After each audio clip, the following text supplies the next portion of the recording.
जब आप बाय का बटन दबाते हैं तो आपको स्क्रीन पर कुछ नंबर्स ऊपर नीचे होते हुए दिखते हैं। लेकिन क्या कभी आपने सोचा है कि उस बटन के नीचे आपका भविष्य, आपके परिवार का भविष्य, आपके घर का खर्च, आपकी रोजमर्रा के जीवन का खर्च दबा हुआ है, आपके घर की छत दबी हुई है। एक भाई जिसने अपने घर का किराया, अपने बच्चे की स्कूल की फीस घर पर झूठ बोलकर अपने डीमेट अकाउंट में डाल लिया है। उसका प्लान है कि एक्सपायरी के दिन मैं इस पैसे को डबल करके फीस भी भर दूंगा, किराया भी दे दूंगा और अपने पास पैसे भी बचा लूंगा। भाई एक बड़ा ट्रेड लेते हैं और अचानक से मार्केट रिवर्स हो जाता है और उनका प्रीमियम आधे से भी कम हो जाता है।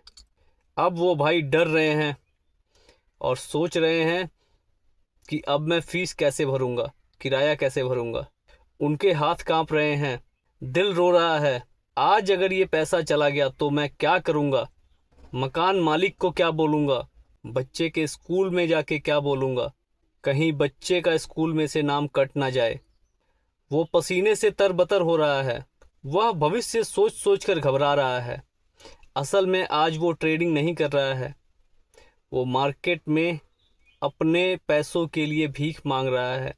अब वो लुटे हुए पैसों को बचाने के लिए और ट्रेड करता है और ट्रेड करता है और शाम तक उसके सारे पैसे खत्म हो जाते हैं। आपके और मेरे जैसे या इस भाई के जैसे ट्रेडर्स, मैं कहूँ हम सभी ट्रेडर्स, रिटेल ट्रेडर्स की सबसे बड़ी गलती ये है कि हम उस ज़रूरत के पैसे से ट्रेड कर रहे होते हैं जिसे हारना हम अफोर्ड नहीं कर सकते। याद रखिए, बाजार को कोई फर्क नहीं पड़ता कि आपकी जेब में कितने पैसे हैं या आपको कितने पैसों की ज़रूरत है। बाजार एक बेरहम समुंदर है। अगर आप इसमें अपनी आखिरी नाव लेके उतरेंगे ना, तो डूबने पर कोई नाव बचाने वाली नहीं आएगी। जो पैसा आपकी ज़रूरत का है, आपके घर वालों की ज़रूरत का है, उसे मार्केट में डालना, उसे अपने डीमेट अकाउंट में डालना एक बहुत ही बड़ी गलती है जो आप सभी, हम सभी करते हैं। समाधान क्या है? समाधान है केवल उसी पैसे से ट्रेड करें जो कि आपके पास एक्स्ट्रा हो, जिसके डूब जाने पर आपकी रोजमर्रा के जीवन में कोई फर्क ना आए, आपके परिवार के जीवन में कोई फर्क ना आए। क्योंकि पैसा आप अपने परिवार और अपने सुख के लिए ही कमा रहे हैं ना। अगर उनके सुख का, उनके हिस्से का पैसा या आपके सुख का, आपके हिस्से का पैसा अगर मार्केट में डूब जाता है तो जो कष्ट होता है ना, उसे मैं समझ सकता हूँ। की हैं मैंने गलतियाँ, लेकिन मुझे समझाने वाला उस समय कोई नहीं था। ना ही मैं किसी से खुल के ये बातें कह सकता था। लगता था अगली बार सब ठीक हो जाएगा, और एक के बाद एक गलतियां कर करके सीखा है। दूसरा समाधान है मेरे भाई, कभी भी किसी से उधार लेकर ट्रेड मत करना या फिर लोन लेकर ट्रेड मत करना।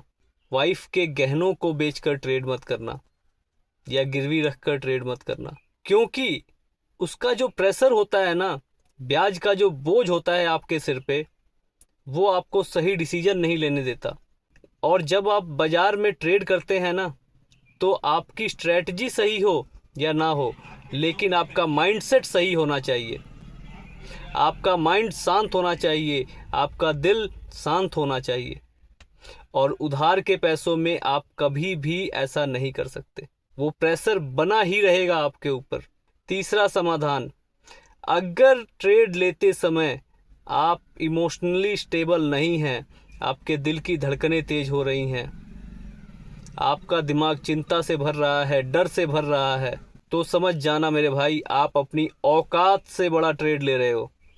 और ऐसे समय पे तुरंत बाहर निकलना ही समझदारी होती है। स्क्रीन पर दिखने वाले लाल हरे नंबर्स के पीछे छिपे हुए असली चेहरों को पहचानो मेरे भाई। बाजार कल भी रहेगा। आप इस प्रेशर को शायद झेल भी जाओ, लेकिन क्या आपका परिवार इस प्रेशर को झेल सकता है? ये सोच समझ के करना।